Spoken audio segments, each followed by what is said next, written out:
Hi, Robin with Oxy-Dry, and I see a pin on the carpet. That's the second one I found, actually. Apparently, her young son is in cadets, and they have to learn how to sew. And so, so I guess he's learning to fix his uniform or whatever. And that was the second pin that I saw. I did vacuum everything, but obviously that one got missed. And as soon as I saw the light, of course it reflected the light, and there you go. So anyway, now I'm doing this large family room, bit of a hallway over here, bedroom to my left, bedroom around the corner, and a set of stairs. And this is a nylon carpet. I wasn't absolutely positive, so I did a little simple test. Pardon me.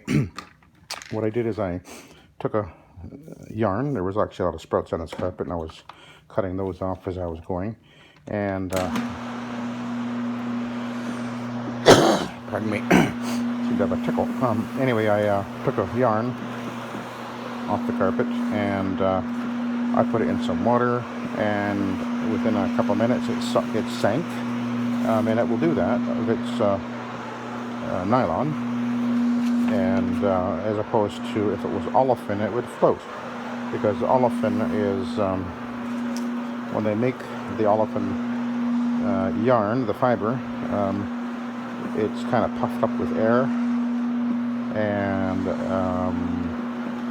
so it'll float.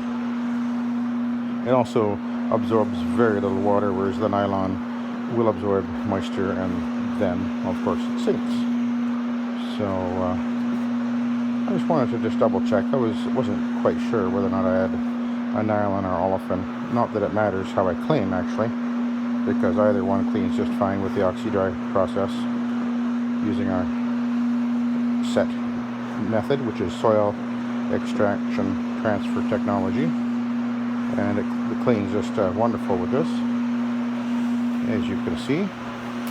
And overall the carpet's actually in really good shape. It's about 7 or 8 years old, this carpet, but and a couple of young kids and a little dog, and overall it's actually really not a bad looking carpet at all for wear. A little bit of wear on the doorway here at the bathroom, but being a nylon, they certainly stand up much better to wear than polyester. The video I posted yesterday was a polyester 3 years old and way more wear on it.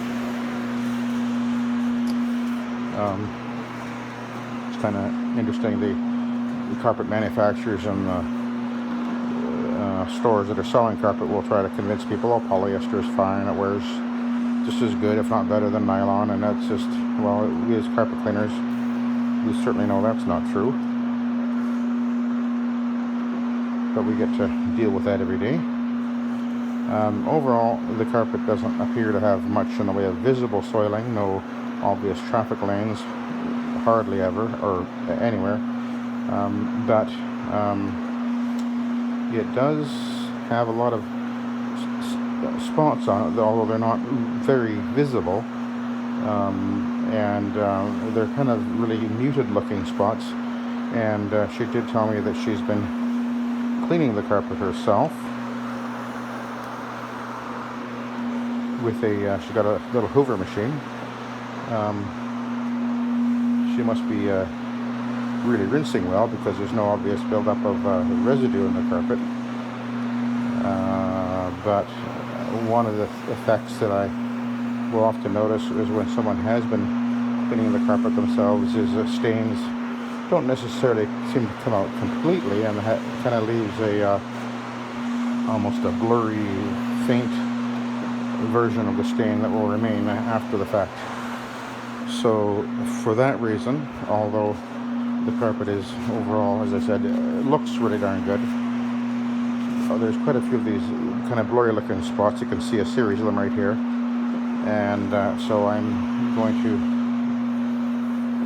go over them all with I'm using a white fiber pad, in this case, and because I find the fiber pads are very effective at removing stains, whether it be the white fiber pad or the Neptune pad, which I guess I have one of those as well, or two of those, and or the hog's hair fiber pad. It's the usually the better choice is to start with a fiber pad if there's any degree of visible soiling, or if there's a fair amount of stains visible. It'll save you time, and the fiber pad will remove almost all the spots almost immediately anyway. And see, I just spotted another little sprout and another one. Oh, that's not one. There was actually quite a few sprouts in this carpet. Maybe the little dog is catching these, because it's actually this is a cut and loop. There's parts of it that are looped. You can see the texture on the fiber, and then there's parts of it that are a cut pile. So now there's a series of spots right in here, which I just went over using a saw, and they're still visible. And this looks like a splatter, a spill of something, and I'm gonna guess it's maybe a coffee or some kind of a drink that has color in it. So I'm anticipating using the proxy on there. And this lady was concerned about odors, so I'm cleaning with NanoMAAX, which has no odor, or virtually no odor, and but I am still able to deodorize her carpet with the ClO2, which removes odors but doesn't have a smell, because I pre-mix my ClO2, and then in other words, I use the powder, and then I mix it into my solution beforehand, so there's no smell of that. Sometimes people will say there's a chlorine-y smell when they use it, but not when I use it that way. That doesn't happen. And now normally I pre-treat any spots I see. Lately I've been using Omega Citrus, which is a very good product, but it does have a bit of a smell to it. So in this case, what I've chosen to use is I'm just using NanoMAAX.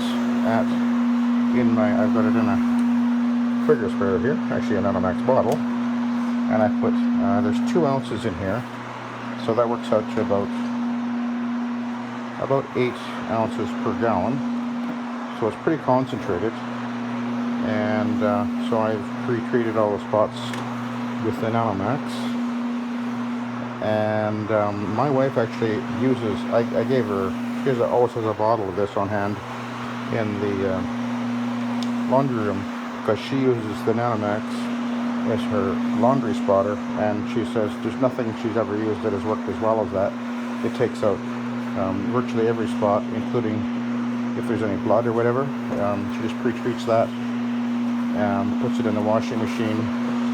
It takes out most spots and stains, and it's her preferred spot remover for the laundry.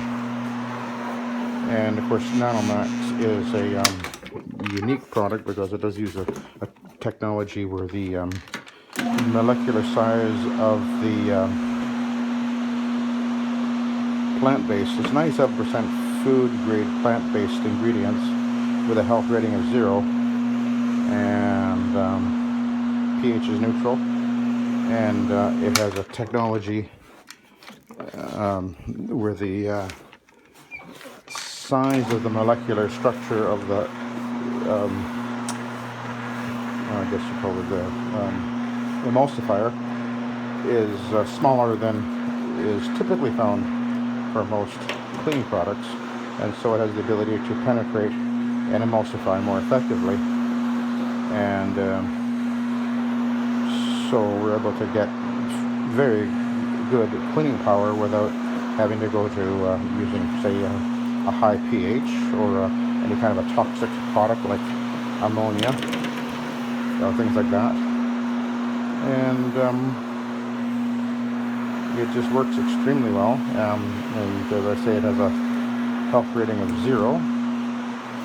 And for my customers, that's often what they're looking for. In fact, this lady, she told me one of the reasons she chose us was because she liked the idea of how we're using natural products. And the NanoMAAX, being 97% food grade plant-based ingredients with a health rating of 0 and a neutral pH, is about as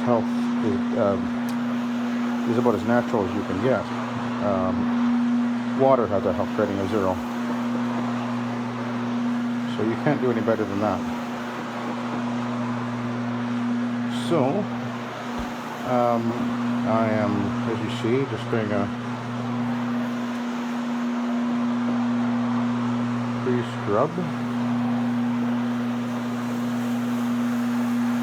with the fiber pad.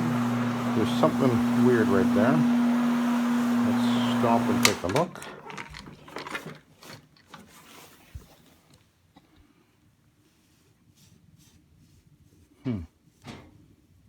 Oh, I can feel it.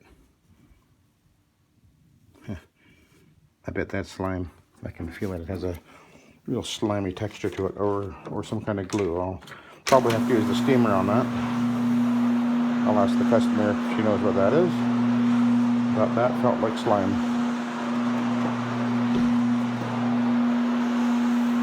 Seem to be running into that more often these days.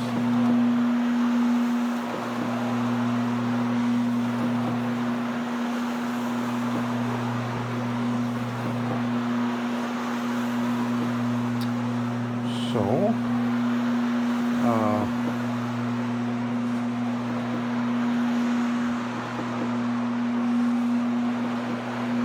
this area right here, and there's apparently chocolate milk was spilled on the steps. I pre-vacuumed the steps using this Shark rocket, and I pre-treated the spots on the steps.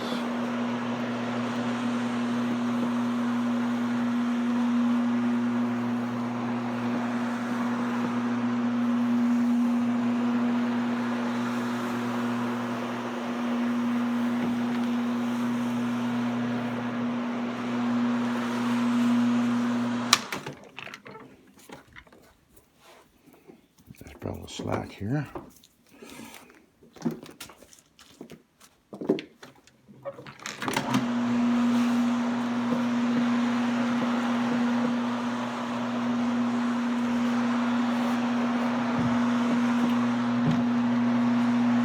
So I was actually on the other side of Kelowna, basically actually north of Kelowna, earlier this morning. And I went to do a job in a condo that I do regular, and got there and the power was off because apparently the osprey had been building a nest in the top of power poles, and they've been shorting out the electricity, and it's just happened like 4 or 5 times. And I guess early this morning, they did it again, and the telephone pole caught on fire. And then I got to do the job, even though the property manager had known about that, but didn't bother to call us or email us or whatever and let us know, oh, by the way, there won't be any power there. He did. Apparently he did email my wife a couple hours later and said, oh, by the way, there's no power there, even though he knew that I was going to be there at 9 o'clock. So anyway. So now I drove on completely to the other side of Kelowna, over to what we call West Kelowna, across the bridge, to do this job. And I kind of live, well, actually on the north side of Kelowna. So it's possible that before this day is done, I'll be heading back out to that condo to deal with, they had a water stain in one of the hallways. And although I'm scheduled to go back there to clean, there's actually 2 buildings there. I'll be cleaning both buildings They wanted to get that water stain addressed right away. They really take care of that building very well, so really nice couple of buildings actually. But anyway, we'll see what happens before the day is done.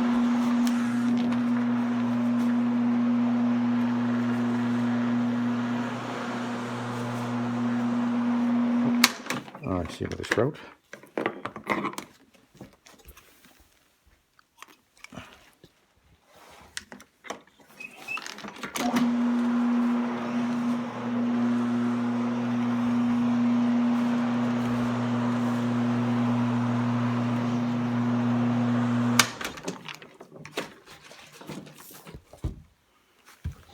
So there's that. Well, it feels really kind of slimy. Yeah, it's interesting. Could just be, I don't know what it would be. It feels like slime, but I've had really good success in dealing with slime using my my little handheld steamer. All right, we'll do the switch here.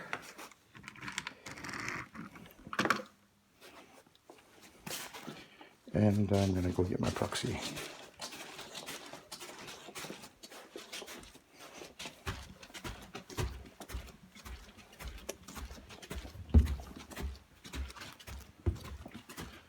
There's a weird spot in the hallway, nearly halfway, maybe a third of the way down, a little over to the left, about yay big. It's like kind of dark gray. I'm wondering if it's slime. Well, to be honest, like a few years ago, my daughter was into making slime, and they did spill. It's like glue. It's like gooey, really gooey. You touch it and it's like slippery and... Okay. Okay, I have a little steamer. I'll try that on it. Okay. Well, yeah, it's kind of like... I don't know how that... Well, I do know how that happened because they were doing that in the hallway. It happens all the time. It's like everybody's like, if they have slime, they don't have it anymore. Yeah, that was a phase. So her and her little friends were doing that, and I guess they spilt it. Yeah. So, I don't know. Yeah, okay. It happens. Yeah, that's right. All right, I'll deal with that in a little bit. Yeah, I'm usually successful with it. Okay, good. I don't know what to do with it. No, it's sometimes actually vinegar will work on it. Okay, yeah, acid. Yeah, so I'll put some. I got some vinegar, and then I'll put my steamer on it, and usually that dissolves it, and I can transfer it out with either suck it out or with a towel. Okay, we'll see. It's not very big, and it's not really obvious, but anyway. Yeah, you'll have all these little trophies. Oh, do you remember that spot? Yeah. Add it to your little notes about things you want to say at the wedding. Yeah.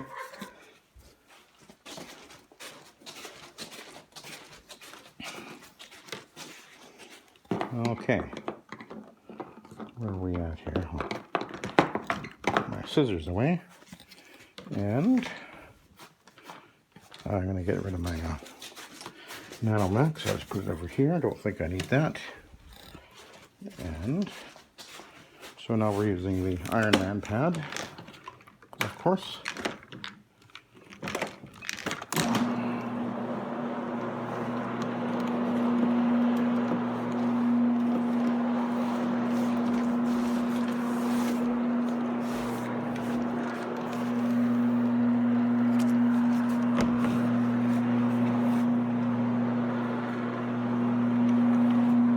You know, after a few years in a house with a family, with a couple of kids and a dog and whatever, it's pretty hard not end up with at least some permanent stains from something. And as she mentioned, the kids went through a stage where I guess they all had to have that slime, and pretty much everywhere I found where there was slime in the house, there's a stain somewhere where they spilled it, sure enough. Nasty stuff.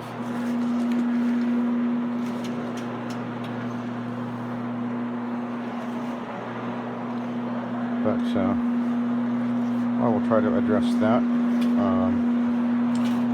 after I do the finish this step, and then the probably do the steps, and then I'll bring in my little handheld steamer. And I've had mostly success using it, so, and it's not a really obvious mark in this case, so it should do okay.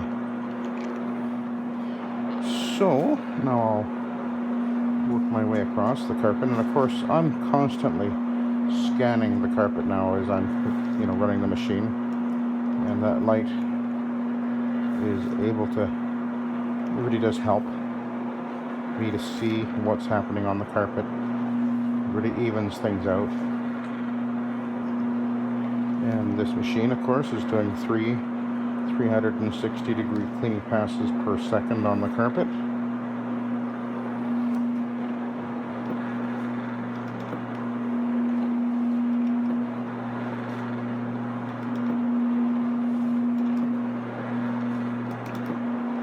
And I did not pre-spray anywhere on this job, except I did pre-treat, as I mentioned, using the NanoMAAX at 8 ounces per gallon in my trigger sprayer, because this customer was in my notes, she had said to my wife that she was not wanting to have any odoriferous cleaning products, and so I can choose to do that. Now, I can see that there is a series of spots here. I don't know if you can see them or not, but right there, and there, and over here, and to me that looks like a little bit of color in there. So, and the way it's splattered, like someone had spilled something and it splattered over the carpet.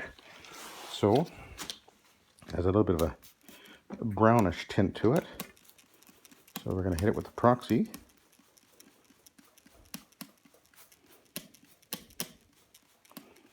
And if it's an acid-based color, like coffee, tea, wine, juices, soft drink, the proxy made by Rochester Midland Corporation will usually address that, and it will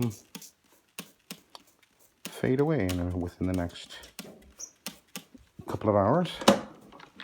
Basically, this is peroxide, but it's at a dilution rate that is known to be safe for the carpet, and it is a registered registered with an SDS sheet, so it's not something I'm just concocting myself by going and buying some peroxide from a hairdressing supply place, which you can do. I actually did used to do that years ago, and then I just realized what am I doing? You don't really save much, if anything. And I don't use it that much. I'm not mixing it into my cleaning product. I don't need to do that. These products don't need to be boosted with peroxide. And I'm certainly not wanting to be bleaching the carpet, as some might say. They say that because there's peroxide used in their bathtub mix, it'll whiten and brighten the carpet. Well, not necessary when you're using a professional grade product, because that'll be happening anyway, just because it's the quality of the product will always produce the results that you're looking for if you're using a true professional product, which you should be using.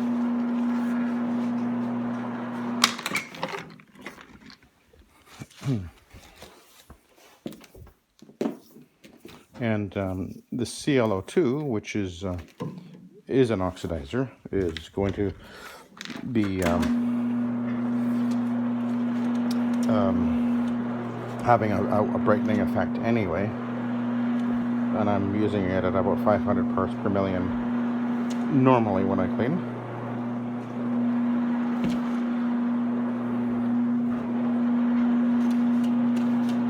And in my spotter, I've got it at 2,000 parts per million. So if I hit a spot, it's got that extra little shot, I guess you could say.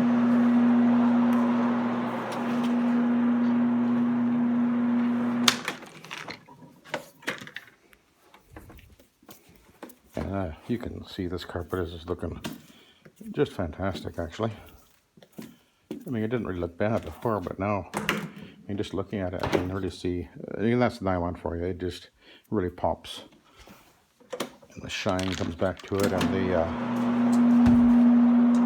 the texture gets nice and soft, and the pile is lifted so effectively with the rotary machine. Even though there are those that'll say, oh no, they flatten the carpet, and that's just absolutely not true.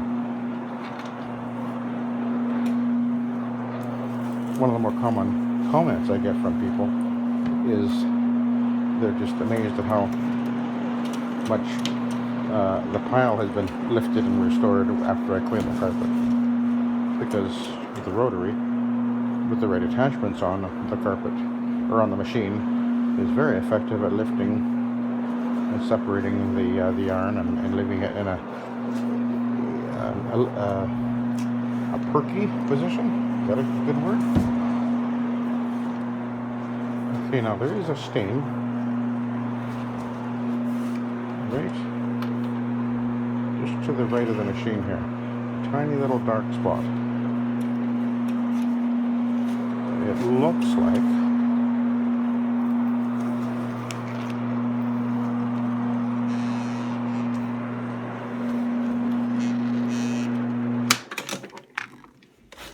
it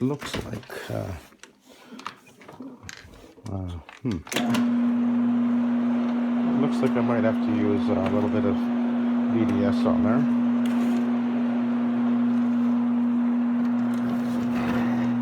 But we'll address that later after I've finished everything else in the final step when I'm post grooming with the vacuum.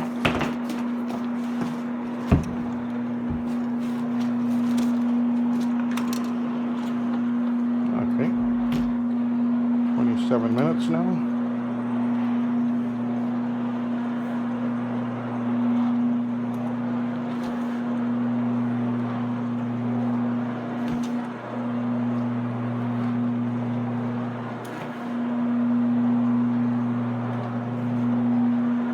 So the slime is just,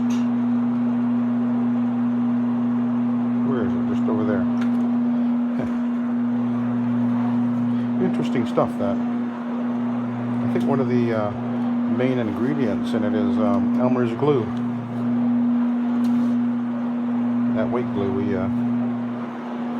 well, when you're I guess in elementary school, it's one of the things you had to have was that Elmer's glue for certain crafts we used to do back then. Remember that?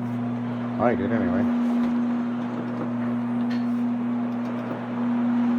I think they gave it to the elementary kids because it's actually edible, sort of.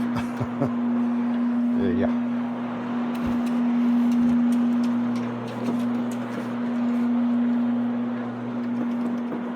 I don't know if they still give that to kids now.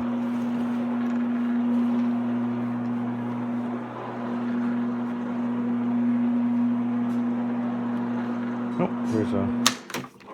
there's a sprout.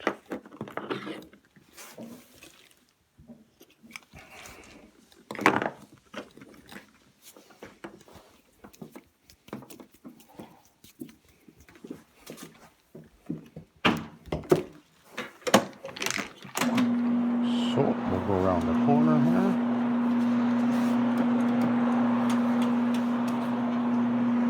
Carpet is looking fantastic.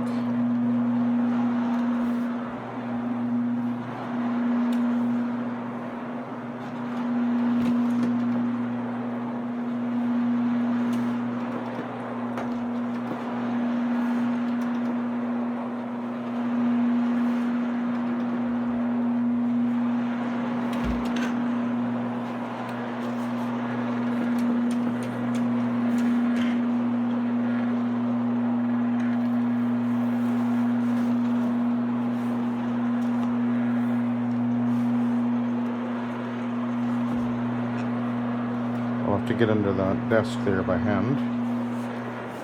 Not a problem.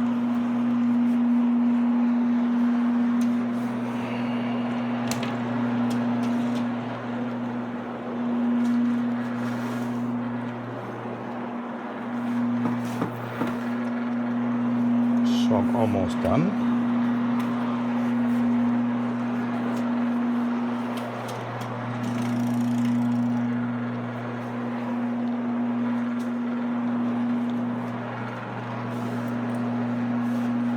Just come out the door and park at the bottom of the steps, and then I'll be finished. Other than grooming it, of course.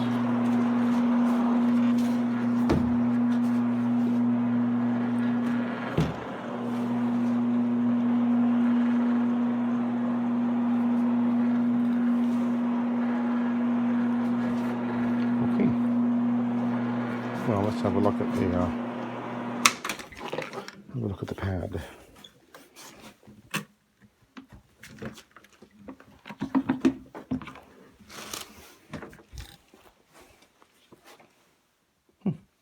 Not too bad, actually.